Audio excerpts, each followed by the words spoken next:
Have you ever wondered what really happens behind closed doors in most American bedrooms?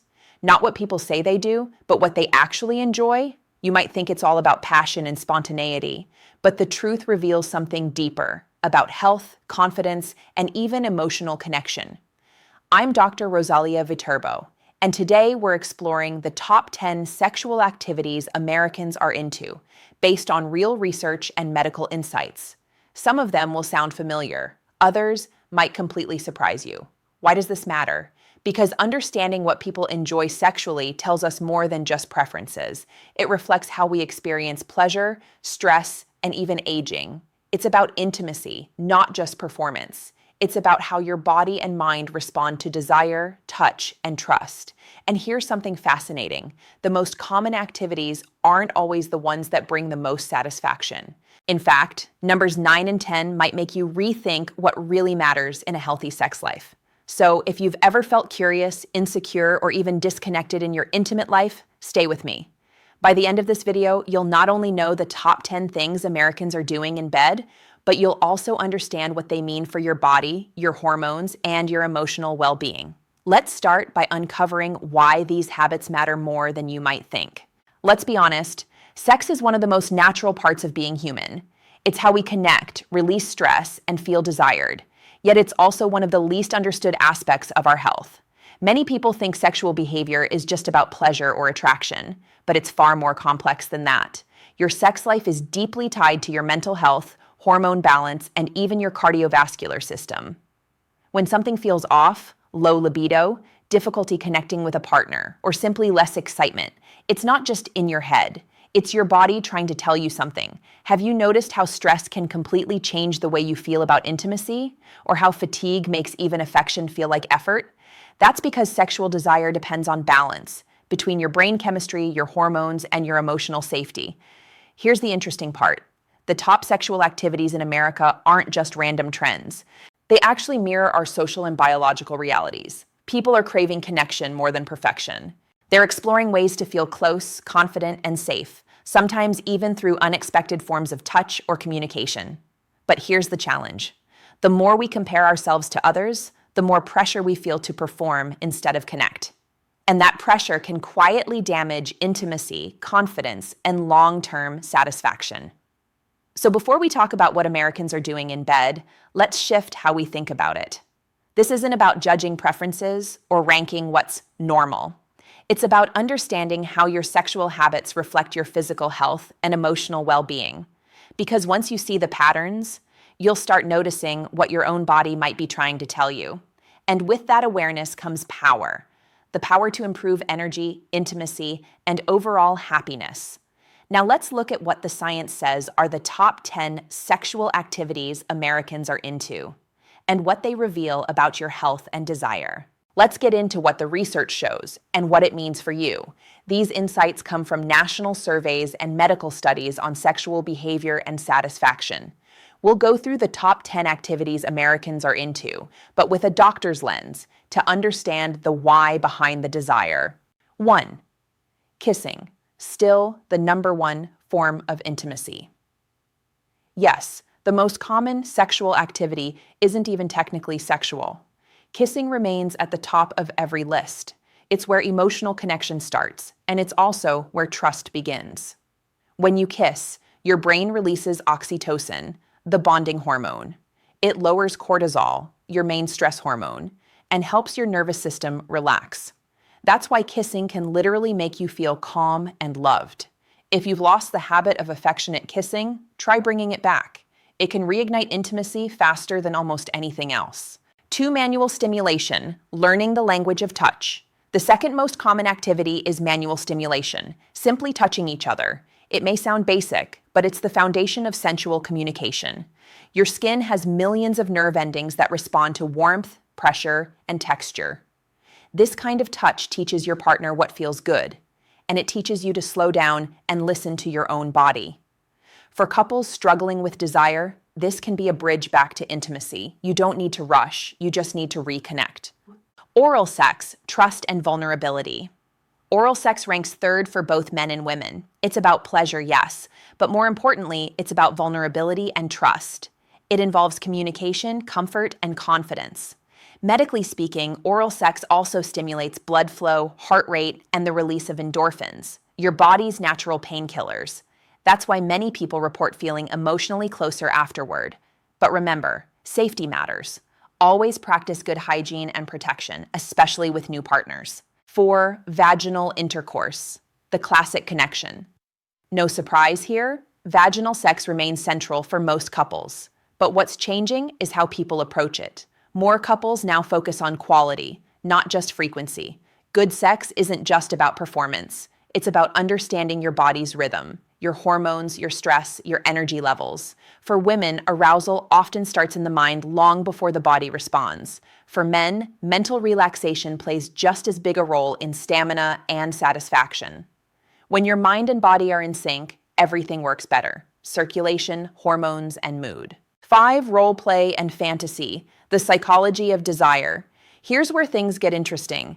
Many Americans report exploring role play or fantasy. It's not about pretending to be someone else. It's about curiosity and emotional release. Our brains crave novelty.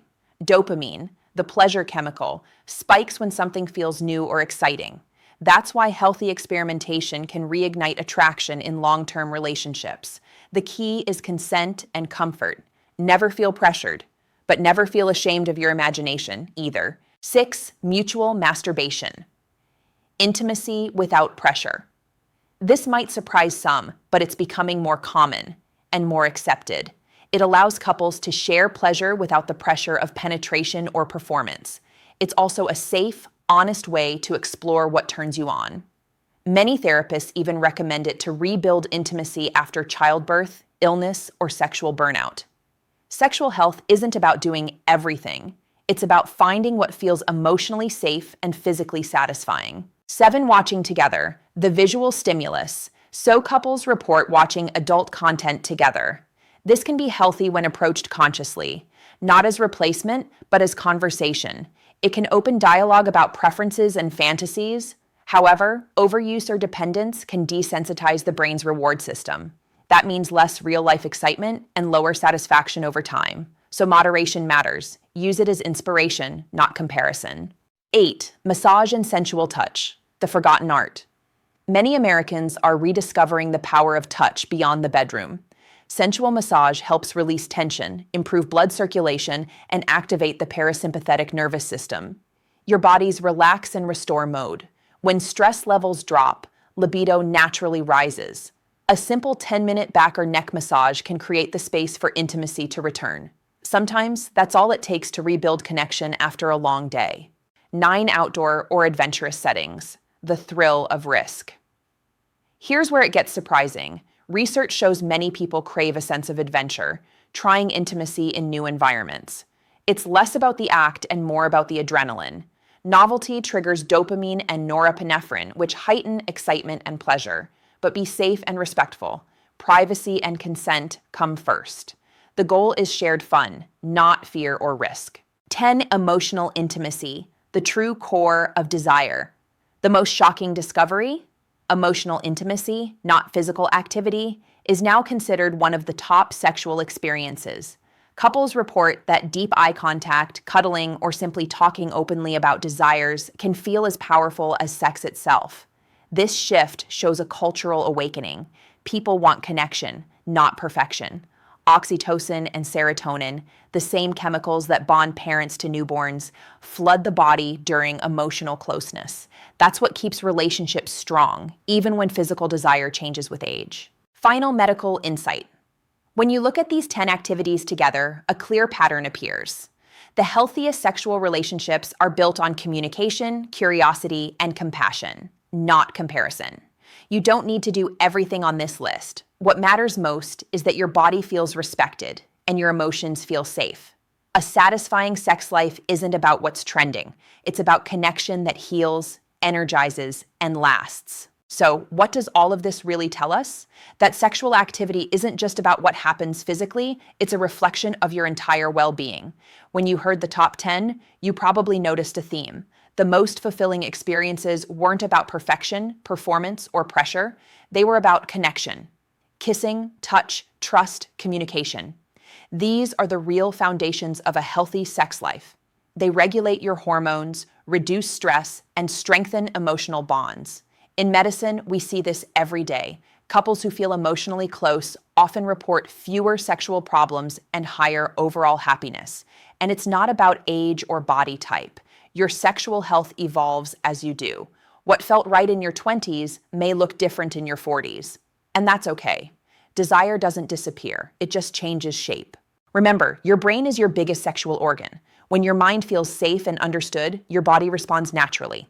So instead of chasing trends or comparing yourself to others, listen to what your body is really asking for.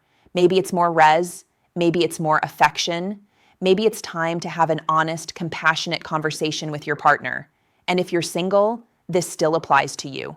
Learning what makes you feel connected and confident is the best foundation for future intimacy. It's self-care, not selfishness. The healthiest sexual life isn't about doing more. It's about doing what makes you feel alive, respected, and seen. So take the time to nurture those everyday moments. The kiss before work, the gentle touch, the shared laugh, that's where real intimacy begins. And it's also where long-term health and happiness grow. Always listen to your body. It's wiser than you think. It knows when you need rest, connection, or love. Your role is simply to pay attention and care for it with honesty and kindness. If there's one thing I want you to take away from this, it's this. Your sexual health is part of your whole health. It's not something separate or secret. It's your energy, your connection, your confidence. When you nurture it with curiosity and compassion, you don't just improve intimacy, you improve your life. Better sleep, better mood, better self-esteem. It all starts with understanding and communication. So take a moment tonight to slow down. Check in with yourself or your partner. Ask, what makes me feel close? What helps me feel safe? Those questions are more powerful than any trend or technique. If you found this helpful, I'd love for you to join our growing community. Subscribe to this channel for more doctor-led insights on health, hormones, and natural well-being. We talk about real science, without judgment or shame, because everyone deserves to feel connected, confident, and healthy in their own body. I'm Dr. Rosalia Viterbo. Thank you for spending this time with me. Take care of your health, your heart, and your connection. And as always, remember, real wellness begins with awareness. See you next time.